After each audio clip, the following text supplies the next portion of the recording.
E para todo o território nacional e internacional, quero mandar um abraço para os meus 15 fã-clubes e também o fã-clube oficial Roberto Cidade, na cidade de Coimbra, a terra do Cabral, Portugal, pois, o meu querido Gesso é o presidente. Ô, Roberto, por que Gesso, hein? Esse nome Gesso é porque ele é da capoeira, né? Então tem esse nome artístico da capoeira, Gesso, lá na cidade de Coimbra, Portugal, o mais novo fã-clube Roberto Cidade. Foi fundado essa semana e já está aí a todo vapor, com muitos participantes, muita gente sendo adicionada no fã-clube oficial Roberto Cidade, na cidade de Coimbra, Portugal. Alô, Gesso, bom dia. Olha, na cidade de Perth, na Austrália, o fã-clube oficial Roberto Cidade, a cargo da minha querida idealizadora Vivian Pérez Abdala, e também o mestre Guri Babamos, esses são os presidentes do meu fã-clube. Olha, hoje no nosso programa especial em Dia dos Pais, vamos ter sorteio do DVD do Neri Rodrigues, CDs também,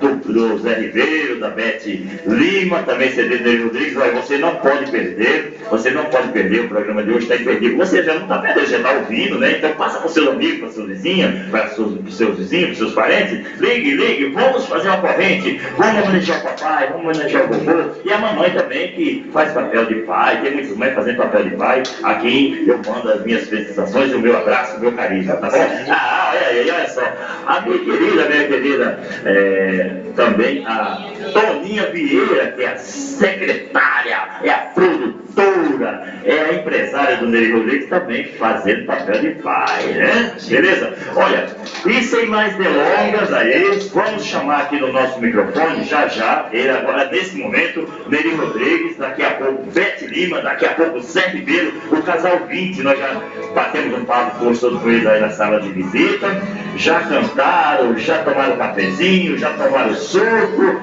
e olha, temos um pedido, o Antônio Campos, lá de Praia Grande, está pedindo, Neri Rodrigues, canta para mim, deixa esse cara para lá, e vamos mandar para todos os papais daqui a pouquinho, tá bom? O já está fazendo